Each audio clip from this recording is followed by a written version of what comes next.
आज मुंबईच्या भागात वादळी वाऱ्यांसोबत विजेच्या कडकडाटासोबत पाऊस झालेला आहे। नमस्कार मित्रांनो, द लाईव्ह वेदर यूट्यूब चॅनलमध्ये तुमचं मनापासून स्वागत आहे। लवकरच अंडमान आणि निकोबार समुद्रात आपल्याला मॉन्सूनचं आगमन पाहायला भेटणार आहे। आज हवामान केंद्राकडून येणाऱ्या 19 तारखेला मॉन्सून अंडमान आणि निकोबारच्या समुद्रात येऊ शकते अशी शक्यता वर्तवण्यात आलेली आहे। आपण पाहू शकता येणाऱ्या दिवसामध्ये बंगालच्या उपसागरामध्ये अनुकूल परिस्थिती बनणार आहे आणि लवकरच अंडमान आणि निकोबारच्या समुद्रात आपल्याला मॉन्सून येताना दिसणार आहे। सध्याच्या काळातले जर आपण देशातले हवामान प्रणाली तुम्हाला सांगितल्या तर झारखंडच्या भागावर एक सायक्लोनिक सर्क्युलेशन बनलेलं आहे, असमच्या भागावर एक सायक्लोनिक सर्क्युलेशन बनलेलं आहे। इकडे मध्य प्रदेशपासून मध्य महाराष्ट्र आणि कर्नाटकाच्या मधात एक कमी दाबाचा पट्टा बनलेला आहे। एक सायक्लोनिक सर्क्युलेशन इकडे कर्नाटकाच्या भागावर बनलेला आहे। या सर्व हवामान प्रणाल्यामुळे राज्यामध्ये आज खास करून मध्य महाराष्ट्राच्या भागामध्ये वाष्पाचा पुरवठा अधिक वाढलेला आहे। इकडे बंगालच्या उपसागराकडून आणि अरबी समुद्राकडून मध्य महाराष्ट्राच्या भागामध्ये आणि मराठवाड्यातील काही जिल्ह्यांमध्ये मुसळधार पाऊस देणारे ढग दिसत आहेत आपल्याला। आणि मागील काही तासांमध्ये मुंबई आणि त्याच्या आसपासच्या भागामध्ये सुद्धा वादळी वाऱ्यांसोबत विजेच्या कडकडाटासोबत जबरदस्त पाऊस पाहायला भेटलेला आहे। मित्रांनो, सध्याच्या काळातली जर आपण सॅटेलाइट इमेज तुम्हाला दाखवली तर आपण पाहू शकता इकडे नंदुरबार आणि धुळ्याचा काही भाग आहे। या भागात मागील काही तासापासून मुसळधार पाऊस देणारे ढग आपल्याला दिसत आहेत। पुण्याचा अधिकांश भागामध्ये सध्याच्या काळामध्ये जबरदस्त पाऊस देणारे ढग दिसत आहेत। इकडे रत्नागिरीचा उत्तर भाग आणि इकडे रायगडचा दक्षिण भागामध्ये सध्याच्या काळामध्ये पाऊस देणारे ढग आपल्याला दिसत आहेत। तसंच इकडे कोल्हापूरच्या भागातही सध्याच्या काळामध्ये आपल्याला पाऊस पाहायला भेटत आहे। बाकी विदर्भात आपल्याला अनेक ठिकाणी कोरडे वातावरण आज दिसलेले आहे। दिवसभरात इकडे विदर्भाच्या भागामध्ये पाऊस झालेला नाही आहे। होऊ शकते की आज रात्री विदर्भातील काही जिल्ह्यांमध्ये आपल्याला वादळी वाऱ्यांसोबत विजेच्या कडकडाटासोबत पाऊस पाहायला भेटो।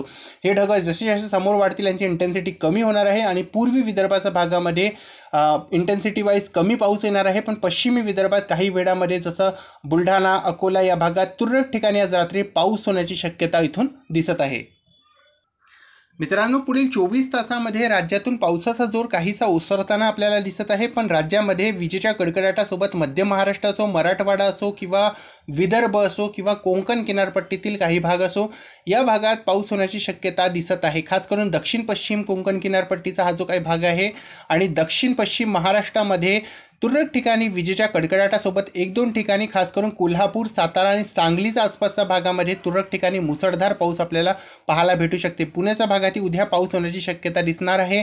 छत्रपती संभाजीनगर, अहमदनगरपासून तर इकडे धाराशिव, लातूर, नांदेड आणि परभणी, हिंगोलीच्या मधात काही ठिकाणी पाऊस होण्याची शक्यता असणार आहे। बाकी इंटेन्सिटी वाईज उद्या खूप जास्त कमी होणार आहे पाऊस। खूप कमी तालुक्यांमध्ये उद्यापासून पाऊस पडण्याची शक्यता दिसत आहे। बाकी इकडे दक्षिण पश्चिमच्या भागामध्ये 1-2 ठिकाणी मुसळधार पाऊस आपल्याला पाहायला पुढील 24 तासामध्ये भेटू शकते। उद्या हवामान केंद्राकडून इशारे देण्यात आलेले आहे। यामध्ये अमरावती, वर्धा, नागपूर, भंडारा, गोंदिया, चंद्रपूर, गडचिरोली, यवतमाळ, वाशिम, जालना, छत्रपती संभाजीनगर, अहमदनगर, नाशिक, पुणे, धाराशिव, लातूर, सोलापूर, सांगली, सातारा, कोल्हापूर, सिंधुदुर्ग, रत्नागिरी आणि रायगडला येलो अलर्ट देण्यात आलेला आहे। विजेच्या कडकडाटासोबत या भागामध्ये उद्या पाऊस होण्याची शक्यता हवामान केंद्राकडून वर्तवण्यात आलेली आहे। तसंच नंदुरबार, धुळे आणि जळगावला तुरळक ठिकाणी पाऊस होण्याची शक्यता हवामान केंद्राकडून वर्तवण्यात आलेली आहे। त्याच काळात इकडे पालघर, मुंबई आणि ठाण्याच्या भागात उष्णतेची लाट पुढील 24 तासामध्ये पाहायला भेटू शकते।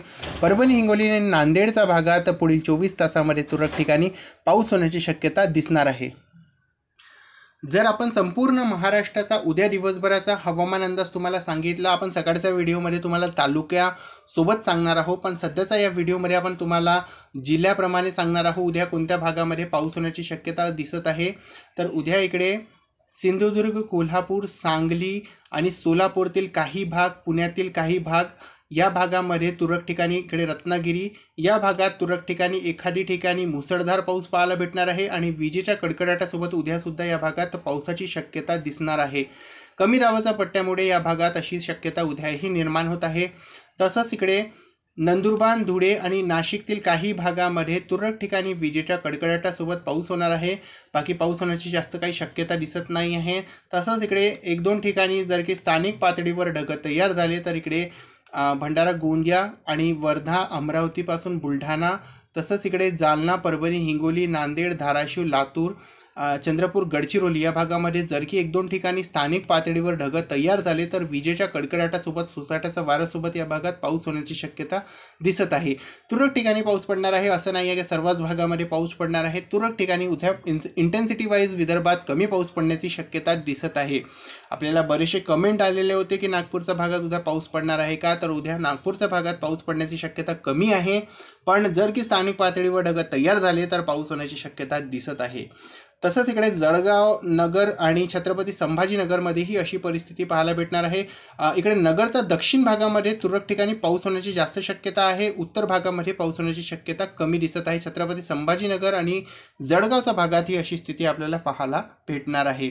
तर सध्याच्या या व्हिडिओमध्ये आणि या अपडेटमध्ये बस इतकंच. जर आपण कोकण किनारपट्टीबद्दल तुम्हाला सांगितलं, कोकण किनारपट्टीमध्ये उद्या इकडे मुंबईच्या भागात पाऊस होण्याची शक्यता कमी आहे आणि ठाणे आणि रायगडच्या भागात 1-2 ठिकाणी जर की स्थानिक पातळीवर ढग तयार झाले तर पाऊस होणार, अन्यथा कोरडे वातावरण असणार आहे.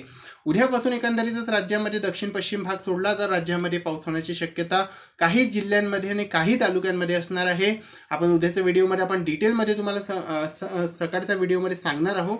तर सध्याच्या व्हिडिओमध्ये आणि अपडेटमध्ये बस इतकंच. चॅनलवर नवीन आले असाल तर नक्कीच आपल्या चॅनलला सबस्क्राईब करा.